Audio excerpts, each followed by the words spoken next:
largest, most complex, and most expensive machine ever devised by man was turned on. The Large Hadron Collider, or LHC, is a 17-mile-long ring of superconducting electromagnets buried approximately 300 feet beneath the ground near the city of Geneva on the Franco-Swiss border. Chilled to temperatures colder than the void of outer space, and generating a magnetic field more than 100,000 times that of the Earth's, this machine accelerates proton particle beams to a velocity just under the speed of light, and then smashes them together in particle detector chambers in order to break apart the nuclei and unloose the subatomic secrets of matter. At full power, the LHC produces roughly 600 million collisions per second, creating fleeting, minuscule atomic explosions up to 1 million times hotter than the interior of the sun. The data collected from these collisions is processed by the worldwide LHC computing grid, one of the most extensive and powerful computing grids on the planet. The grid, as it is known, builds on the technology of the World Wide Web, which was invented at Cern in 1989. The Large Hadron Collider is the primary research instrument of the European Organization for Nuclear Research, otherwise known as Cern.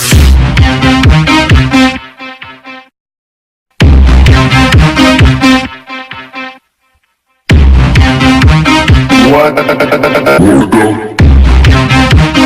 Whoa.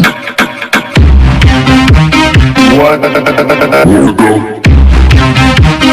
What the fuck?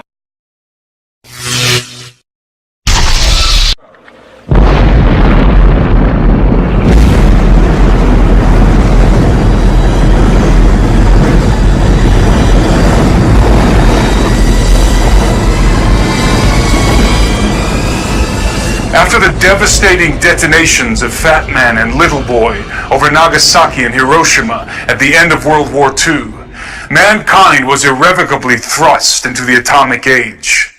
In accordance with the inevitability thesis, which posits that once a technology is introduced into society, what follows is the inevitable development of that technology. The scientific community, impelled by military interests around the globe, became obsessed with the idea of harnessing the power of the mighty atom and unraveling the very fabric of physical reality at the subatomic level. Cern is the largest scientific consortium in the world, involving thousands of top physicists from 21 member states, all working in tandem to discover the fundamental elements that hold the universe together. While this admitted objective of Cern seems innocent enough, and even laudable in a sense, there are deep concerns about potential unintended consequences and probable occult intentions. When analyzing a scientific endeavor as costly and ambitious as Cern, it is essential that we have a realistic understanding of the mechanisms and machinations that have been propelling technological advancement in the modern era. In a perfect world, the greatest accomplishments of science would be the product of goodwill toward men and the desire for peace and prosperity. However, in the practical world, the world in which we live, the greatest accomplishments of modern science are often facilitated and funded by men who have anything but goodwill and peace on their minds. In many cases, the most groundbreaking technological advancements, such as in the case of jet propulsion, rocket science, and nuclear fission, have been intentionally directed by incredibly malevolent individuals for dark and dangerous purposes. Scientists are rarely the evil villains scheming sinister plots in secret laboratories that Hollywood has often portrayed, with a few glaring exceptions, of course, and are usually zealously dedicated to their particular field of study, with noble or benign intentions at heart. However, this kind of religious commitment to science can engender blind apathy, if not willful ignorance, concerning the overarching implications and ill intentions of the benefactors facilitating their work. This is certainly the case of the brilliant men and women working at Cern, most of whom naively believe that the prime objective of their research is to merely understand what the universe is made of and how it all started at the Big Bang. Unfortunately, what they fail to realize, apart from the fact that they're working from a false premise to begin with, is that their research is very likely being used to advance a hidden agenda, the conspirators of which are well aware of who created the universe and are absolutely intent on making war with him and enthroning another in his place. Cern is an acronym derived from the French rendition of the designation European Council for Nuclear Research, which was a provisional council organized in the early 1950s with critical backing from the United Nations, whose task was to plan for the construction of a multinational European research facility that would be dedicated to the study and advancement of nuclear physics. On the 29th of September 1954, the Provisional Council was dissolved and the European Organization for Nuclear Research, or CERN, was born. As an interesting side note, the infamous Bilderberg Group was also conceived that same year, exactly 4 months later, on the 29th of May. Both of these organizations enjoy diplomatic immunity. Although the Provisional Council had been dissolved, paradoxically, the acronym of CERN remained, even though it did not correspond to the title of the new organization. It was distinguished physicist and one of the key pioneers of quantum mechanics, Werner Karl Heisenberg, who had inexplicably insisted that the original acronym of CERN remain in effect, as Tom Horn elucidates in his book, On the Path of the Immortals. Werner Heisenberg understood quite well what quantum physics implied for humanity. Inherent within this theoretical realm, populated by obtuse equations and pipe-smoking scientists, lies what I call the Babylon potential. This is the secret knowledge, the scientific imperative, informed and driven by spiritual advisors, that the Bible cites as the key to opening a gateway for the gods. It is Ente Menaki, Baba Alu, the opening of the Abzu, the doorway to hell. Tom goes on to explain that, although Heisenberg may or may not have known it, Cern is an abbreviated title for an ancient Celtic deity called Cernunnos. Cernunnos, whose name means horned one, is thought to be the god of death and rebirth and the lord of the underworld. He is often depicted with rings or torques around his stag-like horns or in his hands, which may symbolize the circle of destruction and restoration that he represents. To further concretize this idea, Cernunnos is also depicted with a ring in one hand and a snake in the other. Because of the cycle by which it sheds its skin, the snake has ever been a mystical motif of death and rebirth, destruction and restoration. In a reversed esoteric adaptation, the rings of the Large Hadron Collider could be representative of the rings of Cernunnos, and, by further associative interpretation, may very well reveal CERN's prime esoteric objective. I believe it does, and will address it at the end of this analysis. I understand that drawing correlations between the acronym of CERN and deities from the ancient world may seem too forced and tenuous for critical minds, and I might be inclined to agree, if CERN had not evoked such correlations first. Rather than distance themselves from associations with arcane pagan deities, the directors of Cern welcomed and even celebrated the placement of a very unscientific icon in the courtyard of their main facilities. On the 18th of June 2004, a 2-meter-high statue, bequeathed by the representatives of India's Department of Atomic Energy, was ceremoniously unveiled at Cern. It was a statue of the Hindu god Shiva, engaged in the Nataraja, the cosmic dance of destruction. Shiva is one of three members of the Trimurti, the Hindu Trinity, in which the cosmic functions of creation, preservation, and destruction are personified in the forms of Brahma the Creator, Vishnu the Preserver, and Shiva the Destroyer, who is also known as the Transformer. It is important to understand that in Hindu mythology, Lord Shiva destroys the world in order to renew, restore, and reconstitute it. A commemorative plaque positioned next to the likeness of the dancing Shiva emblazons a quote from Austrian-born American physicist Fritjof Capra. It reads, in part, "Hundreds of years ago, Indian artists created visual images of dancing Shivas in a beautiful series of bronzes. In our time, physicists have used the most advanced technology to portray the patterns of the cosmic dance. The metaphor of the cosmic dance thus unifies ancient mythology, religious art, and modern physics." Think about this, says Steve Quayle in his book True Legends.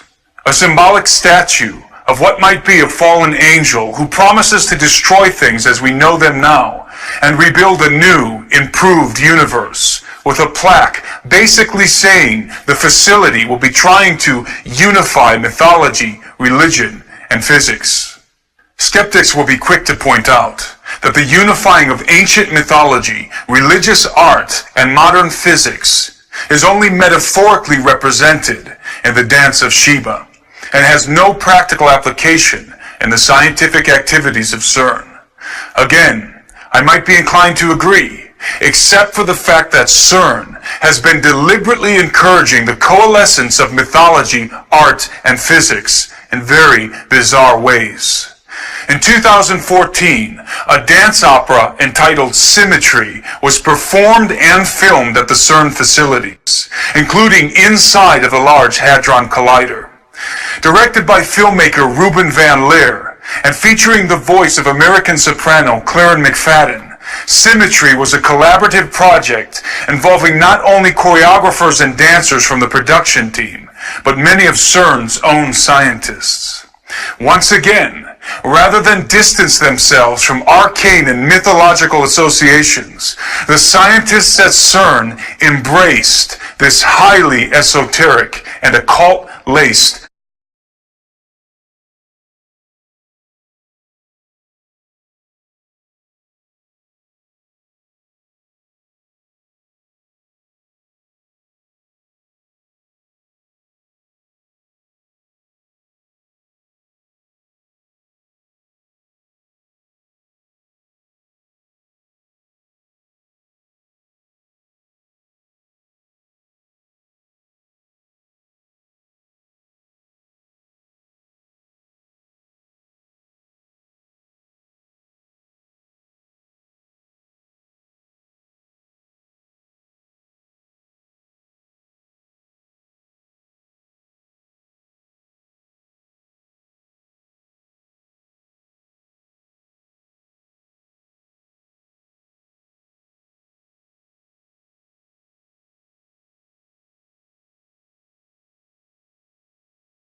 One could spend hours breaking down all of the deliberate esoteric insinuations in the trailer for the film alone.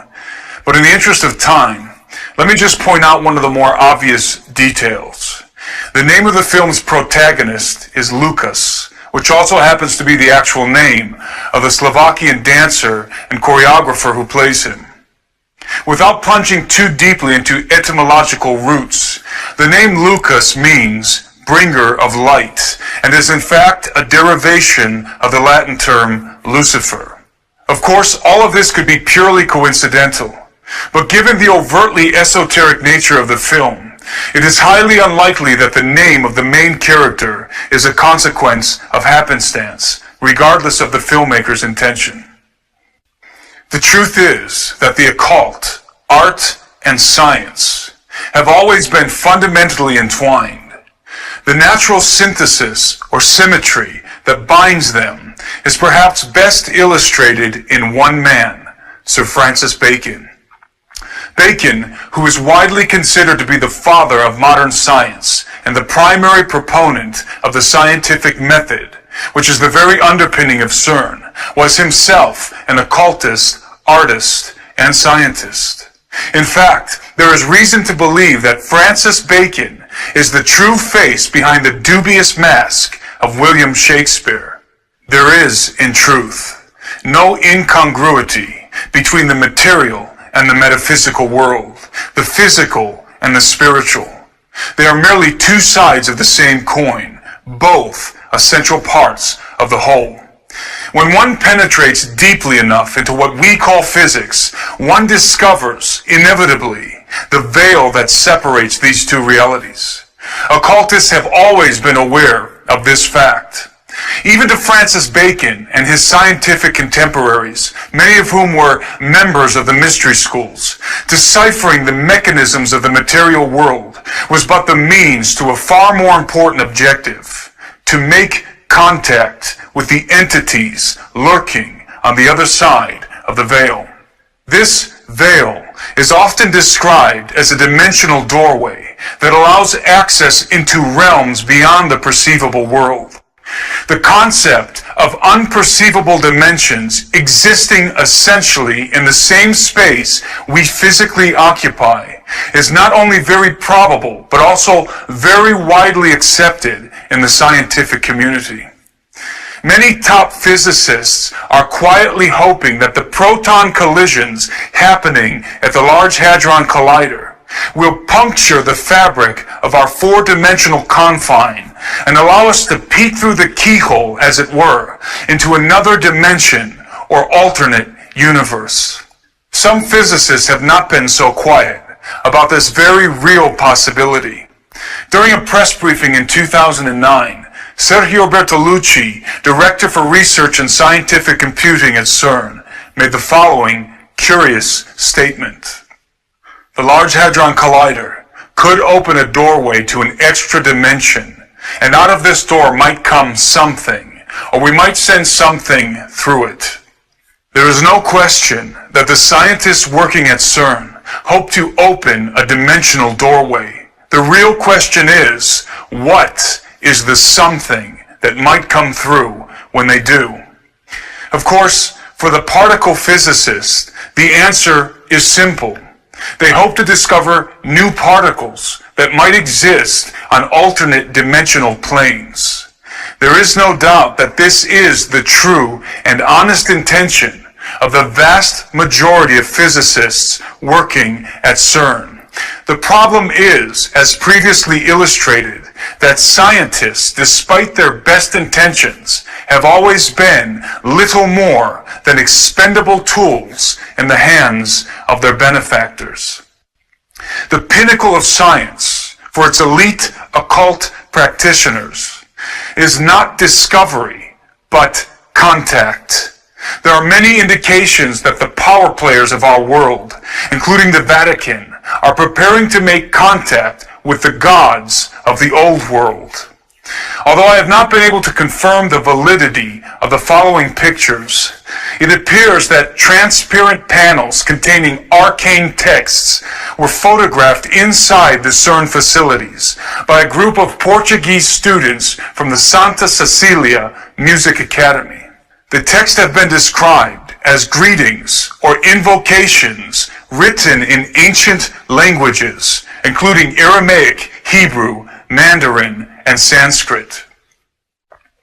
In the case of Sanskrit, the only people with the ability to read this sacred script, considered to be the language of the gods, are the scholars of the Vedas and Upanishads. If authentic, these panels may have been prepared for those somethings that might come through the dimensional doorway.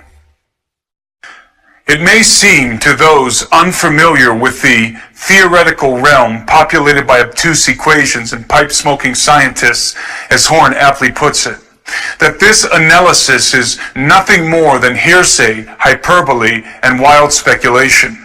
But as any theoretical physicist worth his salt will admit, particle physics and quantum mechanics is a world in which fact and fantasy are at times indistinguishable. When it comes to Cern and its Large Hadron Collider, there is no shortage of theoretical doomsday scenarios, many of which have not been propounded by unlearned laymen such as myself, but by some of the most esteemed scientific minds in the world. The following is a brief list of the theoretical possibilities relating to the activities of Cern, and is by no means exhaustive. Each one of these points represents either a scientific reality or a hypothetical possibility based on incredibly complex concepts and mathematical formulas that I won't even attempt to explain or pretend to understand. Number 1, black holes. Perhaps the greatest fear among theoretical physicists concerning the LHC is that it might create uncontainable miniature black holes that could descend to the core of the planet and literally devour it from within.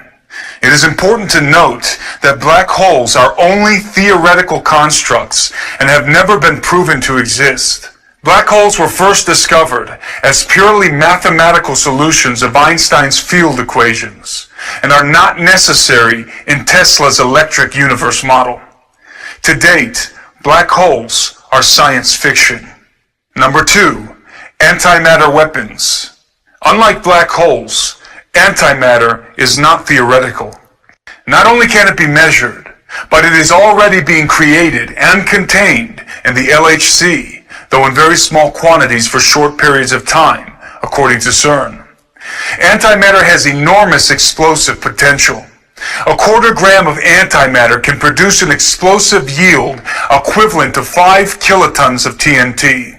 If Cern develops the capability to create and store significant amounts of antimatter, and some claim it already has, then highly destructive antimatter weapons will be developed. The advantages of antimatter bombs, for example, are very great, and that they could produce atomic-level explosions without residual nuclear fallout. Number 3, particle beam weapons.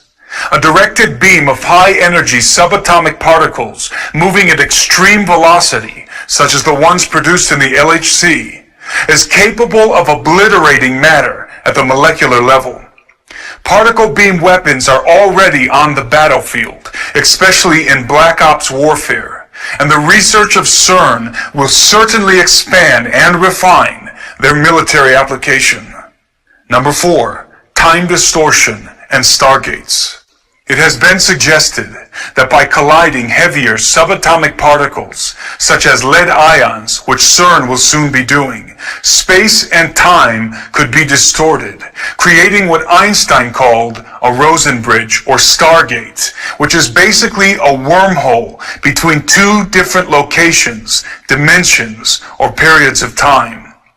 It has also been suggested that such distortions in the space-time continuum could lead to what has been referred to as the Groundhog Day effect, in which time folds back on itself, allowing manipulation of the past. Number 5, DNA sequencing and artificial synthesis.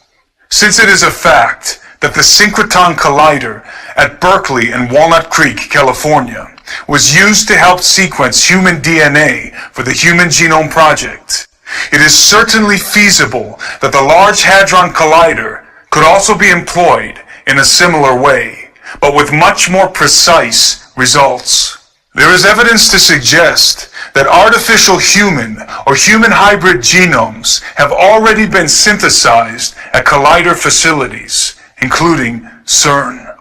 Number 6, strangelets.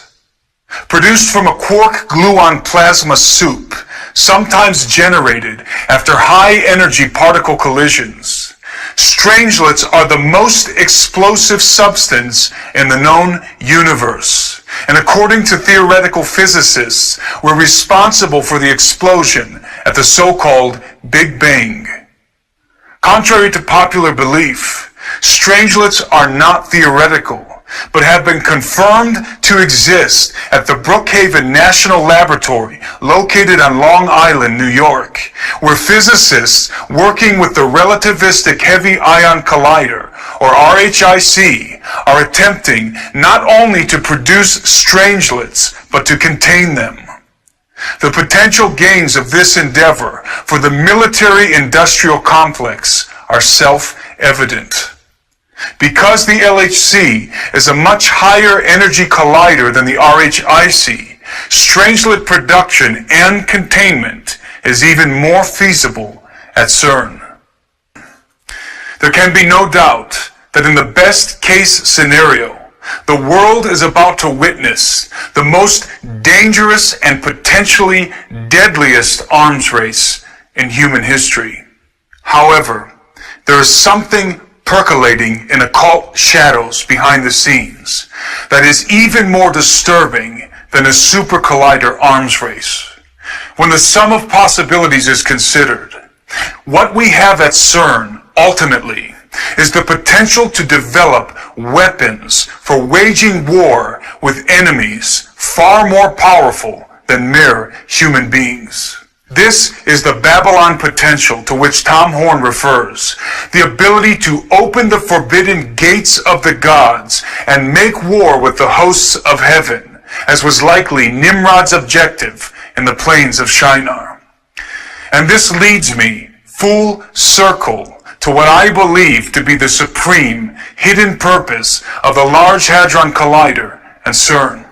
Recall that the Celtic deity Cernunnos, the horned lord of the underworld, represents the cycle of death and rebirth, of destruction and restoration.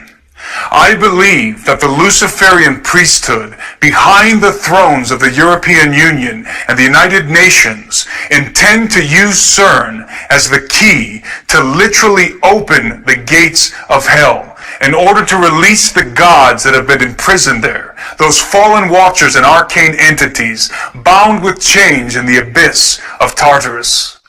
Their prime objective is the restoration of the Golden Age, when the gods mingled themselves with the seed of men, and their hybrid offspring ruled the earth. All of our research points inexorably to this grand conspiracy. It is my contention that the earth is even now being slowly terraformed via chemtrailing, HARP, and other such clandestine programs in order to reconstitute the conditions that existed on the planet before the flood of Noah, in anticipation of the hybrid race that is coming. By breaking the subatomic bonds of matter and casting away the cords that hold the material world together, mankind will willingly tear the veil that has been established for his own protection and unleash a darkness and chaos that the earth has not seen for many ages. This is the master plan of the Luciferian elite, who seek to open forbidden gates and usher in the entities that will lead them in a futile war against the Lord and against his anointed. Their great hope, and that of Lucifer's, is to usurp the throne which belongs to the Son of Man, and install the man of sin and of lawlessness